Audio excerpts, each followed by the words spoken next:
Jay Leno owns more than 180 cars. And if you asked most people to name 5 of them, they would probably run out after 3. That is not because his collection lacks famous names. Quite the opposite. It is packed with McLarens, Lamborghinis, Duesenbergs, and other cars most enthusiasts would recognize instantly. But hidden among all those famous machines are vehicles that are far stranger, far rarer, and in some cases almost completely forgotten. Some look ordinary. Some barely look like cars at all. And one of them was never supposed to survive in the first place. Start the engine of Leno's Chrysler turbine car, and the first thing you notice is the sound. It does not growl like a normal car. It whines. The sound climbs from a low hum into a sharp scream, almost like a jet preparing to leave a runway. That is because, in a very real sense, it is a jet engine with wheels. Chrysler built just 55 of these cars in the 1960s as a real-world experiment. The company wanted to know whether a turbine engine could replace the piston engine in an everyday production car.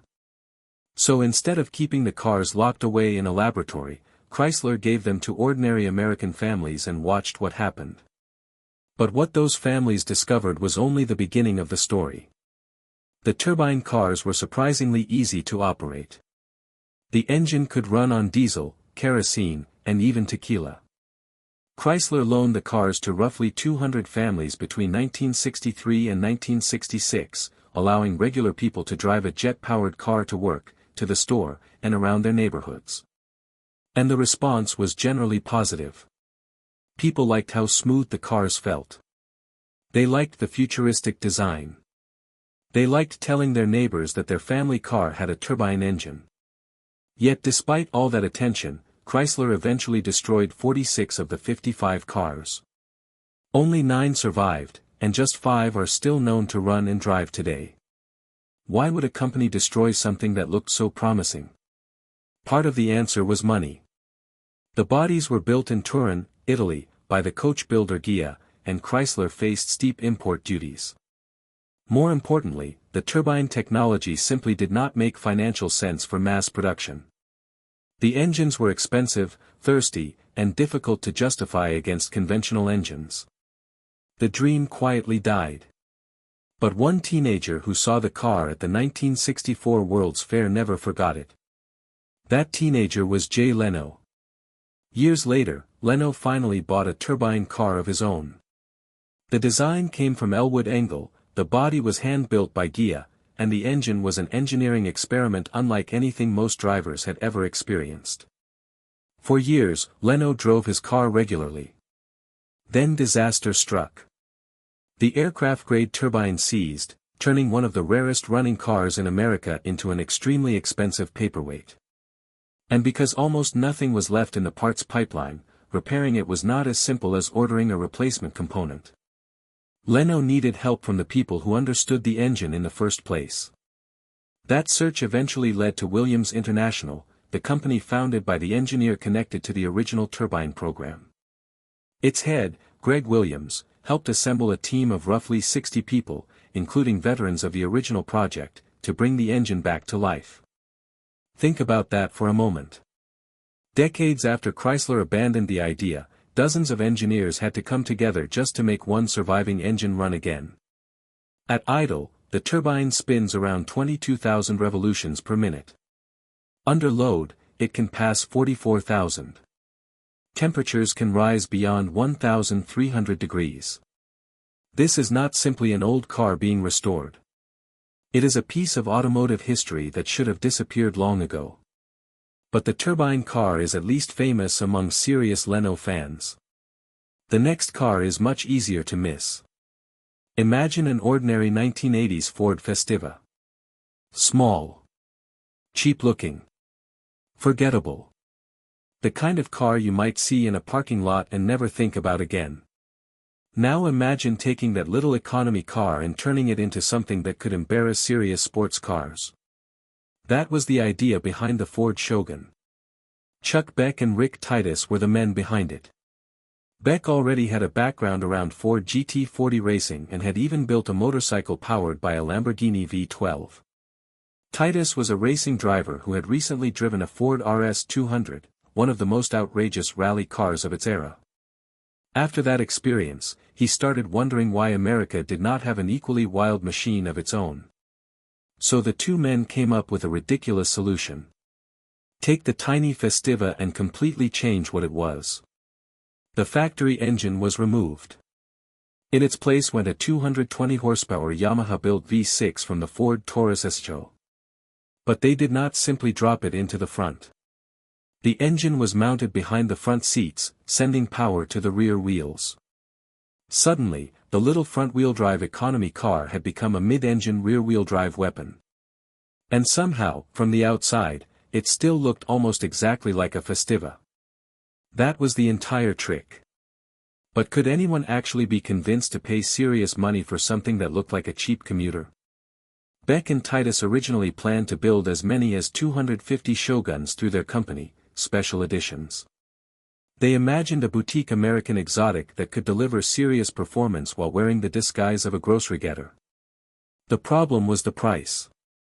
Each finished car cost around $42,000 in 1990, which would be close to $80,000 today. Convincing buyers to spend that kind of money on a heavily modified Festiva turned out to be almost impossible. Production ended quietly after only 7 customer cars and 1 prototype had been completed. 8 cars. Total.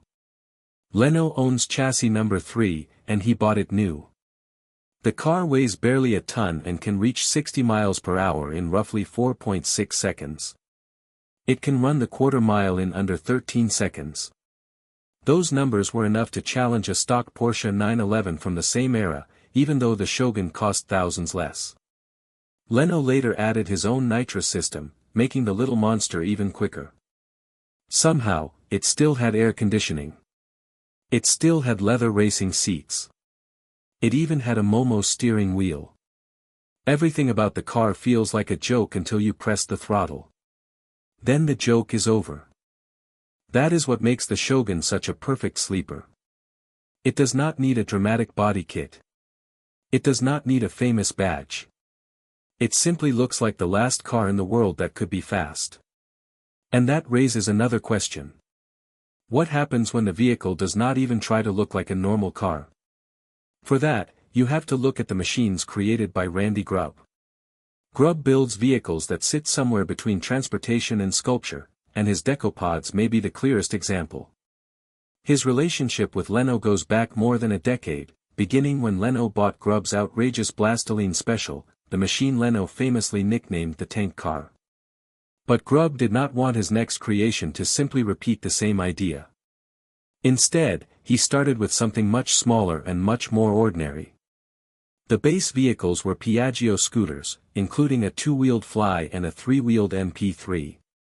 Grubb stripped away the factory plastic and replaced it with hand-formed aluminum panels. The result was a low, rounded pod with an unmistakable Art Deco look. It resembles something a 1930s science fiction artist might have imagined as a personal spaceship. Grubb himself compared the concept to a Flash Gordon personal mobility device. And once you see one, that description becomes almost impossible to argue with. The strange part is that underneath all that aluminum, these are still functional scooters. They can lean through corners. They can reach roughly 70 miles per hour. And Grubb says the aerodynamic body helps reduce the crosswind buffeting that affected older enclosed motorcycles. Only a small number were built, across 2 versions, and Leno ended up with 2 of the earliest examples. They are not muscle cars. They are not luxury cars. They are not really conventional street machines at all. They are rolling experiments built by one craftsman in Grants Pass, Oregon. But if the decopods are strange because they look so unusual, the next car is strange because it looks almost completely normal. Sitting in Leno's collection is a Cunningham C3, a car built by a company that many modern enthusiasts have never heard of. That is surprising because Briggs Cunningham was chasing one of the biggest goals in American racing. He wanted an American car, driven by an American team, to win the 24 Hours of Le Mans. Cunningham was born into wealth through the meatpacking business, but he poured enormous amounts of money and effort into racing. Then, in 1952, the rules changed. If Cunningham wanted to enter as a manufacturer, he had to build 25 road-legal cars first. He had never planned on becoming a real car manufacturer. So he became one anyway. The Cunningham C3 was built around a modified racing chassis and powered by a Chrysler Hemi V8. It could reach 60 miles per hour in about 7 seconds and had a top speed close to 150 miles per hour. But building an American luxury sports car entirely in America proved too expensive. So Cunningham shipped completed chassis to Italy, where Vignale finished the bodies using a design by Giovanni Michelotti. Then the cars were shipped back to America for sale. Each one required almost 2 months of handwork, and the final price was between $9,000 and $11,000. At the time, that was enormous money. A Cadillac could be bought for roughly 1/3 of the price. Only 25 Cunningham C3s were completed, 5 convertibles and 20 coupes. The Museum of Modern Art considered the design important enough to name it one of the 10 best contemporary automobiles of 1953. Yet the company never became a lasting success. Cunningham's racing team also never achieved the Le Mans victory it wanted. But it did finish third overall in both 1953 and 1954, competing against factory-backed teams from Ferrari and Jaguar. For a tiny American operation, that was an extraordinary result. The company simply could not build enough cars or create enough attention to survive. Today, most people could walk right past a C3 without realizing how significant it is. Leno keeps his because it represents something bigger than rarity. It represents an American dream that came remarkably close to working. And then there is another machine in the collection that chased an even stranger dream. Decades after Chrysler abandoned the turbine car, Leno helped create another turbine-powered vehicle. This time, the idea began with Leno and Bernard Jutchley, his longtime chief mechanic. Jutchley took the concept to Ed Welburn, then General Motors Vice President of Global Design. Within 2 weeks, GM's Advanced Design Studio in North Hollywood had transformed the rough idea into a real shape. The result was the EcoJet, unveiled at the 2006 SEMA show in Las Vegas. Its chassis was based on a modified Corvette Z06 hydroformed aluminum frame. The body used carbon fiber layered over Kevlar. But the real surprise was hidden underneath. The EcoJet used a Honeywell LT-101 turbine, the same basic type of engine used in Bell 222 helicopters and U.S. Coast Guard rescue helicopters. It produced roughly 650 horsepower and ran primarily on biodiesel, with a small tank of jet fuel used to start the engine. Fuel economy was predictably terrible. Leno jokes that the car gets around 6 miles per gallon, meaning it is probably best driven after a particularly good harvest.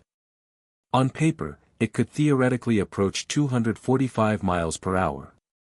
In reality, it was never meant to become a production car. It was a demonstration of what a turbine-powered road machine could look like decades after Chrysler's experiment had failed. Put the Chrysler turbine car beside the EcoJet, and you are looking at 2 completely different eras chasing the same strange idea. One came from a major automaker trying to reinvent the family car. The other came from a designer, a mechanic, and a group of engineers building a one-off demonstration machine. Both proved that a turbine could move a car. Neither convinced the industry to abandon conventional engines. And somehow, both ended up in the same garage.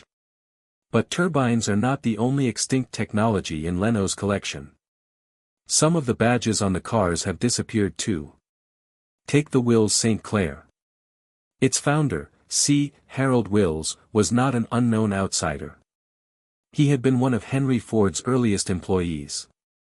He helped develop the nickel-chrome vanadium steel used in the Model T chassis and was even credited with hand-lettering the script used for Ford's famous Blue Oval. Wills left Ford a multimillionaire in 1919 and used his fortune to build cars under his own name in Marysville, Michigan. His cars featured an overhead cam V8 and an unusual cooling system that worked without a conventional water pump. Between 12,000 and 14,000 cars were built before the company collapsed. Today, only around 80 are believed to survive. Leno's example spent decades trapped inside a shipping container in the desert before someone finally rescued and restored it. But what other forgotten technology could be sitting nearby? There is also an NSU Spider, a car with a place in automotive history that is easy to overlook. It was the first rotary engine car sold to the public, arriving years before Mazda made the Wankel engine famous. NSU built only 2,375 Spiders between 1964 and 1967. The engine produced a modest 54 horsepower and sat beneath the rear trunk. The rotary engine was clever, but it came with problems. NSU eventually placed its future on a larger rotary-powered sedan, but the same sealing issues that affected the Spider eventually became a major problem. The company was absorbed into what became Audi, and NSU disappeared as an independent brand. Then there is the Jensen CV8, another forgotten machine that mixed ideas from different worlds. It used a large American Chrysler V8, a fiberglass body over steel doors, and adjustable shocks in a British Grand Tourer. Only about 500 were built between 1962 and 1966, and the car was eventually overshadowed by the much more famous Jensen Interceptor. These cars tell a pattern that runs through the entire collection. Great engineering does not always guarantee success. Some companies disappear because their ideas arrive too early. Others simply cannot compete on price. Some build brilliant cars but not enough of them. And sometimes, even the biggest names can hide something that almost nobody else has. That brings us to the Mercedes-Benz 600. Even in its standard form, this was never an ordinary luxury car. The windows, seats, sunroof, and even the trunk lid operated through a complex hydraulic system rather than ordinary electric motors. Mercedes built the car throughout the 1960s and 1970s with almost no concern for keeping costs down. At launch, it was the most expensive car in the world, costing more than a Rolls-Royce. It became the choice of heads of state, wealthy industrialists, celebrities, and authoritarian rulers. John Lennon owned one. Elvis Presley owned one. The engineering was just as extravagant as the reputation. The body was steel, mounted to a steel chassis so rigid that lifting one corner of the car could raise both tires on that side. Fully equipped, it weighed more than 5,000 pounds. Yet the 6.3-liter V8 could still push it to roughly 130 miles per hour. Only a small number of special versions were built. There was a landaulet with a convertible rear section for official ceremonies. There was a stretched Pullman limousine with additional rear-facing seats. And there was an armored version for customers who needed protection. Only about 138 Mercedes 600s were ever brought into the United States, making any example rare on American roads. But Leno's car has something that Mercedes never offered from the factory. Leno's 1972 600 is supercharged. A specialist named Karl Mittelhoff fitted the 6.3-liter V8 with fuel injection and a supercharger, raising output from roughly 300 horsepower to around 525. As far as anyone can determine, it may be the only supercharged Mercedes 600 in existence. And Leno has a personal connection to the model that goes back to his teenage years, when he worked at a Mercedes dealership. In those days, delivering one of these cars across the country represented the ultimate kind of luxury. So this was never just another collectible for him. The car also carries the strange history of the people who once owned and feared these machines. Leno has told the story of an older Iranian man who became nervous when he saw the Mercedes, apparently believing he was being followed by the Shah's secret police. It sounds almost unbelievable, but that reaction says something about the image the 600 carried during its era. It was not simply a luxury sedan. It was a symbol of power. Keeping one alive is another matter entirely. A single original window switch can cost thousands of dollars. The hydraulic system that controls so many functions is famously difficult to repair. That is one reason many owners prefer to keep their 600s protected and barely driven. Leno does the opposite. He drives his. And that may be the most important thing about his entire collection. The value is not simply in the price of the cars. It is not even in how rare they are. A traditional museum protects its most valuable machines behind glass and asks visitors to admire them from a safe distance. Leno's approach is different. He starts the engines. He takes the cars onto the road. He lets them make noise, burn fuel, get dirty, and occasionally break. That is why a turbine car that should have been destroyed can still scream down the road. It is why an 8-car experiment based on a Ford Festiva can still surprise people decades later. It is why hand-built scooters can sit beside priceless classics. It is why forgotten brands like Cunningham, Will St. Clair, NSU, and Jensen still have a place in the garage. And it is why a Mercedes 600 that is almost impossible to maintain is still being driven. The real story of Jay Leno's collection is not which car is worth the most money. It is how many incredible machines can sit in plain sight for years before anyone realizes what they are looking at. Some were technological dead ends. Some were commercial failures. Some were built in tiny numbers. Some were simply too strange for their time. But every one of them has a story that would be easy to lose forever if someone did not keep the engine running. So the next time you see one of these cars on screen, do not look only at the badge or the price tag. Look a little closer. Because somewhere in that enormous garage, hiding beside the famous supercars, could be a machine that almost nobody remembers, a machine that should have disappeared decades ago, or a machine that looks so ordinary you would never guess what is hiding underneath. And that may be the most fascinating thing about Jay Leno's garage of all.